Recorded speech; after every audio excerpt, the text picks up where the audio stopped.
Would you like to be somebody who understands why adolescents, young people, tend to feel lost in this world nowadays? Then listen to this entire video where I explain how they are almost encouraged to lack sort of a virtuous direction, which would really give them meaning in life. So before we get into this video, please give it a thumbs up and subscribe to my channel if you'd like to learn more about self-development, dating, Jungian psychology, and how to reduce suffering in life. Now, this video really dives into a reason why I even started this YouTube channel, which is actually to reduce the suffering of life, especially for young people, because I think they are sort of set out on a trajectory that entails a lot of behaviors and consequences that will make them unnecessarily suffer, so the suffering could be avoided. And I hope to reiterate, sort of recalibrate that trajectory to reduce their suffering in the future and in their current state. Okay, so why do adolescents tend to feel lost? First of all, the current role models which adolescents, young people look up to are, well, questionable. They tend to entail sort of TikTok stars, substance abusing rappers, and poker players, each of which perpetuate a lifestyle of self-indulgence, instant gratification, and impulsive pleasures. Sort of prominent healthy role models are relatively absent or stand in the shadow of the role models who encourage instant gratification. Now, instant gratification is something that will make you feel good in the short term, in the very short term, but jeopardizes your well-being in the long term. And that's why adolescents, when they try to be like, live out the narrative of these unhealthy role models, they obviously are acting out a behavior that is quite suboptimal and makes them suffer in the long term. Second reason, the idea of moral relativism is spread at universities and in other educational systems where adolescents tend to congregate. Moral relativism states that there is no belief system or culture that is better than another. And at first sight, this might seem quite good and, you know, would help sort of ensure peace amongst people of different origins. However, at the same time, because different belief systems are founded on different values, moral relativism declares that no value is better than another. For example, integrity is not better than dishonesty. According to moral relativism, value hierarchies would have to be abolished and we would need to be tolerant of all beliefs. If you extrapolate the outcome of a society whose citizens have no value hierarchy, you'll discover individuals who adopt destructive behavior, because destructive behavior is of the same value as ethical behavior, according to moral relativism. An ethical behavior usually entails making sacrifices and delaying gratification.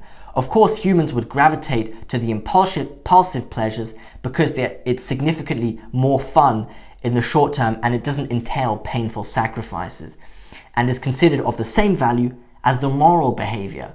Sounds like a good deal, right? If someone were to utter the term virtuous behavior in public, they would easily be deemed as outdated and self-righteous. So the arrow residing within the human moral compass is confused. Values determine what you aim for in life. If you value education, you aim for an academic degree. If you value health, you aim to respect your body. If you value the truth, you attempt to speak honestly. When you value something, you automatically, by default, devalue other things, for you cannot value everything at once.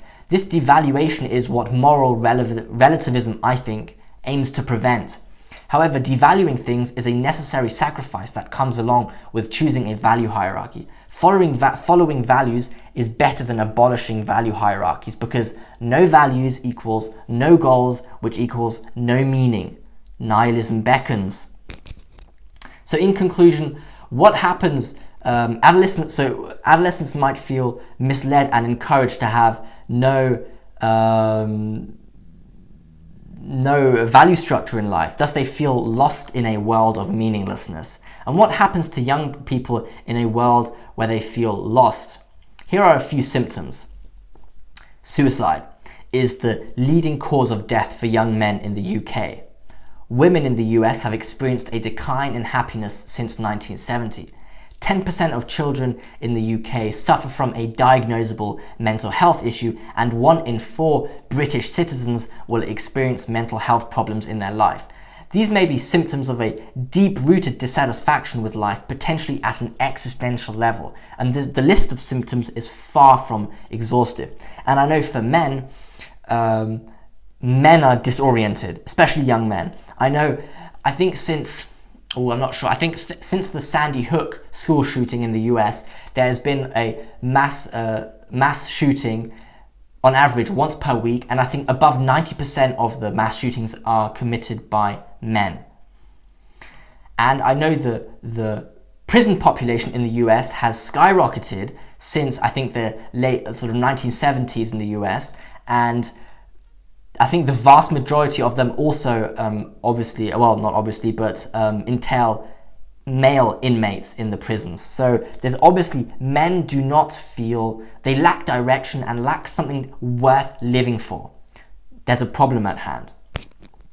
And I think the root of the problem is actually something far deeper than these symptoms. It makes humans tremble at an existential level. And I think it is a question that religion attempts to answer.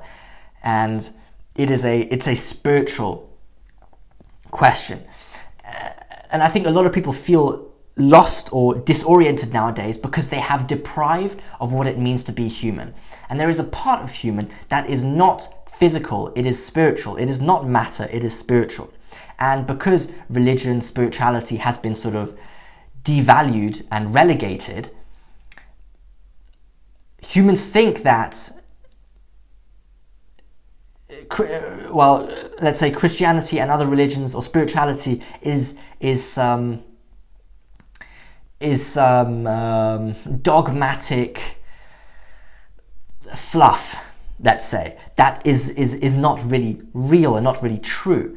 Whereas actually it is, religions are, collations of human experiences, and they encapsulate the human memory, what humans over thousands and thousands of years have experienced, and they try to summarize what humans are like and what humans should aim for in order to, let's say, reduce suffering or to survive.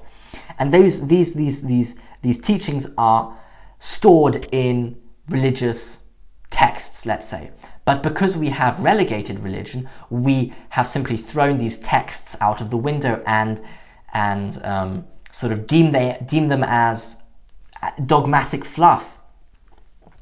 And that's a problem, because now we are sort of like starting at square zero again, where humans started. We are arrogant in that we think we are able to behave how we want and we will pay no price for it. We are able to create our own values. We are able to be free and behave independently of how our natural human state is composed of, or what this, we think we can behave how we want regardless of our nature, let's say, and that's just not true, I think. And so I think the root cause of the lost adolescence lies in a dissociation of the mind. The arrogant young intellectual mind is dissociated from its true nature. Yes, I think that's what it is. It thinks it can behave how it wants regardless of its nature. So the evidence of self-destruction and dissatisfaction with life amongst adolescents substantiates the claim that society has a problem at hand.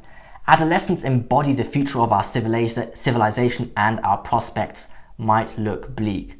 And I think a partial cause of young people's suffering also lies in their misguidance, or perhaps the lack of guidance altogether. And as an attempt to somewhat prevent the further misguidance of adolescents, I hope to re-establish some healthy leadership in society. So together with me, we can recalibrate the trajectory that young people are aiming at and try to teach, or at least advise,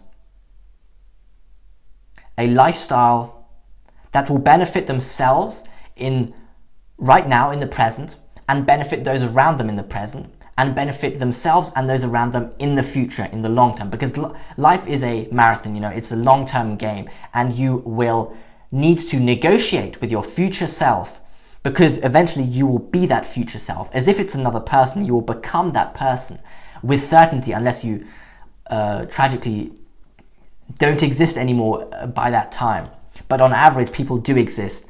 I think, at least in Western societies, we do exist long enough to meet our future selves, let's say, or become that. Yes. So in conclusion, adolescents feel lost nowadays because they are misled by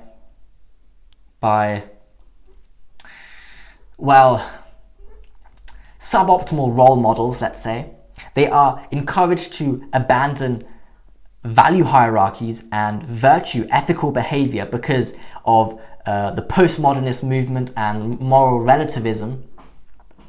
So, and the symptoms of this feeling of being lost or misguided are quite obvious in suicide rates, depression or rates of depression, and other symptoms of just a sort of deep dissatisfaction with life. And I hope to try and improve that with this channel, reduce unnecessary suffering. Part of life is tragic, and a part of it is, there's a part of suffering in life that really is quite rigid and cannot be changed. But there is a part that is unnecessary, which stems from suboptimal behavior and suboptimal thought patterns. And if we can try and reduce those, we can make life more pleasant. And actually, when people suffer, they can tend to despise their own existence and actually perpetuate their own suffering because they don't care anymore. They think life is a zero or negative sum game, so it doesn't matter how they behave, it's always going to be a difficult time for themselves. But that's just not right, and that's too nihilistic for me, I think. So please leave a comment below whether you agree with adolescents tend to be lost or misguided nowadays to suboptimal, or they are encouraged to adopt suboptimal goals in life, like trying to strive for, fame, clout on Instagram, and riches, which none of them will really fulfill them, but actually feed their insecurities into the long term.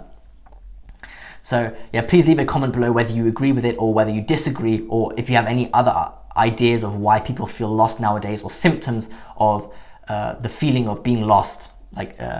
Yeah.